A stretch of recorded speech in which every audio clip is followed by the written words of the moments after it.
What's up, wrestling fans? This is episode 64 of Talk Wrestling here on every website known to man, as I said the other day. We've got a lot of questions to get to. First of all, thank you for the hundreds of you that have subscribed to YouTube now. We're just at the 6,700 mark, so 100 a week. That's a good amount. If we do that, we'll hit 10,000. But you know what? I want to shoot for the stars. Let's get over 10,000. Boom. Over the hill, like many people I know in this business. Let's do it. All right, here's our latest VRQ from, let's see, Deport Darkness 101. As a reminder, one at a time, question or video question, and also Deport Darkness in particular. Your audio and your video are way out of sync. Aaron had to do a lot of work on this from what I understand. So, please sync your audio and your video together when you're doing these things, okay? Otherwise, Aaron has more work to do, and he's a busy man. So, take care of it, okay? Here's your question, though. I'm going to do it anyway. Goodness on my heart, I'm going to do your question anyway. But, here's what Aaron finally put together for you. Hey, Jeff, I just want to ask you real quick if you can get to this on the next show, hopefully. What you think the status will be in 5 years for TNA. Personally, me thinking TNA is just slipping down so bad. When they first had this main event Mafia storyline, it was good, but now it's starting to fall down, and I just think that's kind of bad. Well, obviously it is, and I think if you compare WWE and TNA today, WWE is up here, TNA is down here. My question for you is, do you think anytime within the next 5 years that TNA will be up here with WWE? I was just wondering. And speaking of which, I love NoDQ.com. Awesome website. And thank you. And oh, by the way, Noah Donish is a douche. You said the N-word on my show. You're fired. Thank you very much, Deport Darkness 101. TNA is in a situation where they are not getting any better. They're not getting any worse, but they're not getting any better. They're pretty much at a stalemate, if you will. And, I don't know. In 5 years, TNA will still be around. Whether they're in competition with WWE is another story. I don't see them ever really giving WWE anything to worry about. I don't. When they start hitting 2s in the ratings, then we'll start going, wait a minute.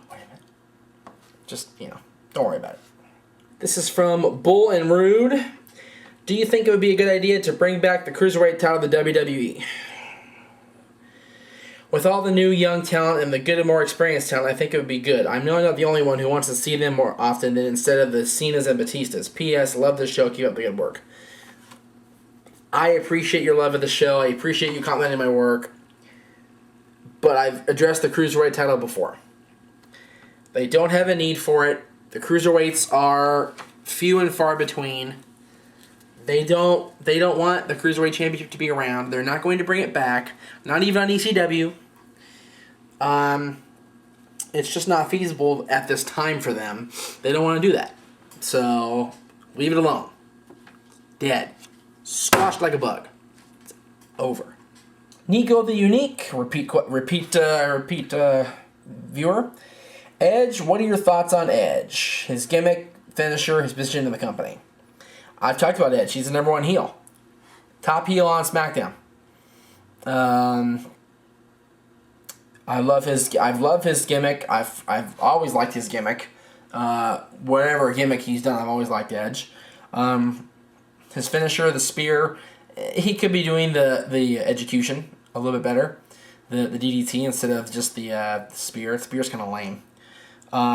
Position in the company, like I said, he's the number one heel on SmackDown. You can't get any higher than number one on the show. Christian, Orton, Edge. They're the top guys on the brands. This is from Wrestling Fan WWE. Do you think the Undertaker versus Shawn Michaels match from WrestleMania 25 was way better than Andre and Hogan for WrestleMania 3?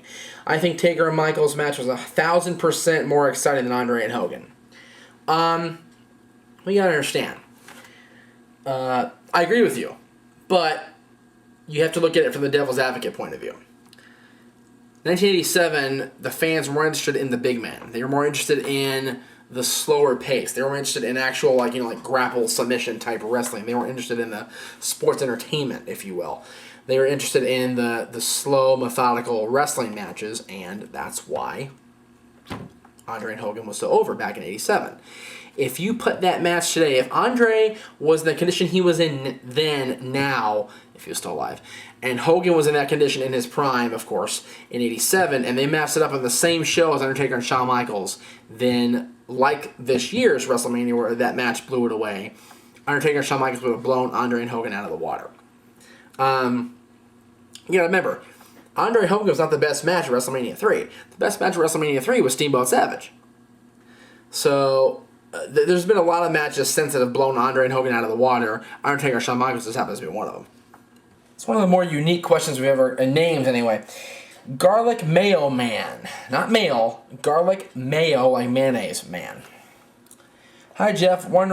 Just wondering, do you think WWE will ever hold a proper monthly pay-per-view?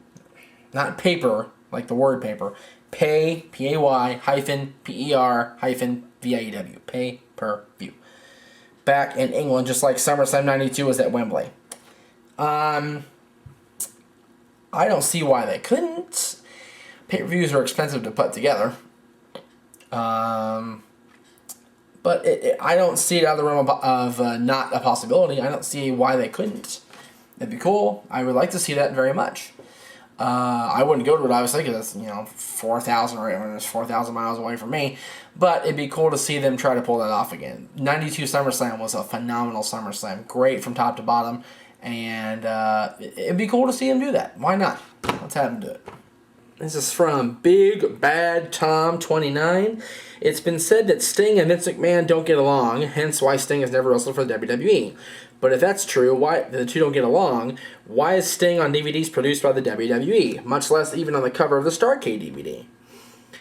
WWE, in my opinion, recognizes Sting's contribution to this business. They recognize that he is one of the all-time greats that WCW ever had, that TNA has now. And they have to recognize that, especially when they're putting out WCW-related DVDs like a Starrcade. Sting was a huge part of Starrcade. Sting was in the main event of the biggest Starrcade that WCW ever produced. Now it's Sting and Hogan 97. Sting was part of Starrcade 89, where he earned the world title shot. He was part of Starrcade 90, where he main evented against the Black Scorpion. It goes on and on and on and on and on. Sting was a part of WCW, much like Ric Flair was a part of WCW. They acknowledged him before he even came to WWE. But before he came to WWE, he was acknowledged. I don't care what anybody says. Same with Dusty Rhodes. Dusty Rhodes is not one of the all-time greatest, little men in this business, but Dusty Rhodes is an all-time classic, and he deserves to be on that cover as well. Sting. Yes, he doesn't work for Vince. He'll never work for Vince. He told me that himself to my face back in 2001, not too long after the last Nitro. But he deserves recognition for his contributions, and that's why you see him on WWE produced DVDs. Skateman 4000. What is your favorite tag team TLC match? TLC 3, Hardys, Dudleys, Edge and Christian, Benoit, and Jericho, because I was there. That's why. Great match. Right at the heels of the Triple H injury, the SmackDown the night after, where Vince actually announced Triple H was going to be out indefinitely. And he was punishing Benoit and Jericho by putting them in a TLC match. And all four teams shined brighter than bright on SmackDown. And just a great, great night for me, and a great, great match to be the main event. Phenomenal booking. Great spots, great everything. Just, you couldn't get any better than what we saw that night at I believe it was, I want to say LA.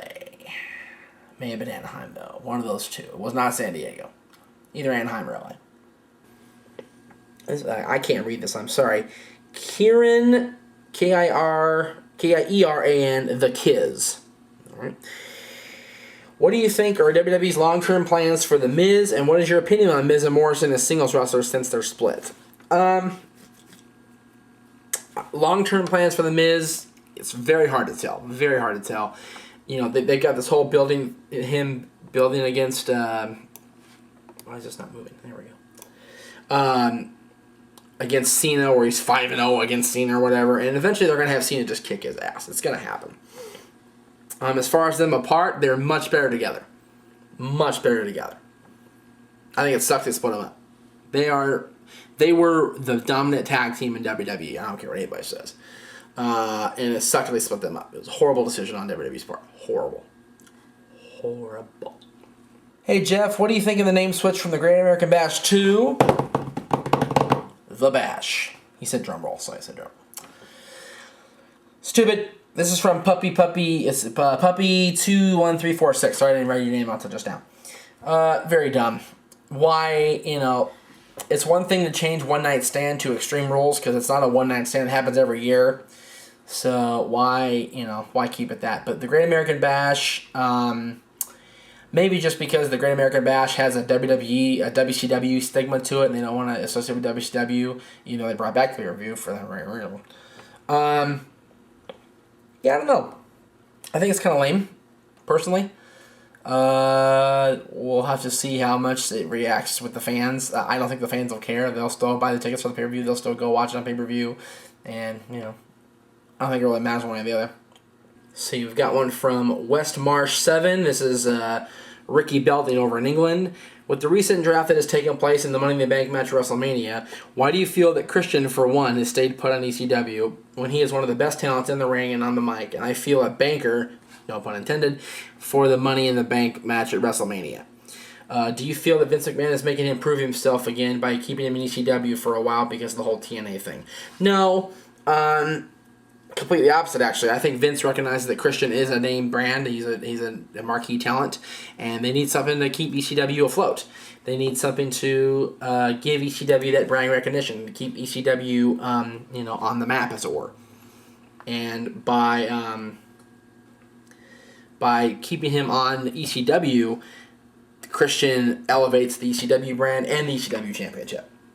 So it's not punishing him, I don't think. It's more of a here, you're the name brand, carry the company, carry the brand, carry ECW. We'll see what you got.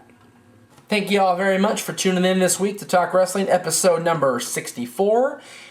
Many plugs. NoDQ.com, of course, the premier wrestling website in the world. MySpace.com/NoDQ.DOTCOM is the website on MySpace. You can find us here on the show at MySpace.com/NoDQ Facebook.com/ whatever the hell it is. Find Aaron Rift on there. You'll see the show there. Twitter.com/NoDQ.DOTCOM. This, if you're watching on YouTube, you're watching on YouTube.com/NoDQCW. And I finally get to plug it. Greg, this is just for you, brother. Greg Cherry and the Sensational Experience at MySpace.com/The Sensational Experience. There you go, Greg.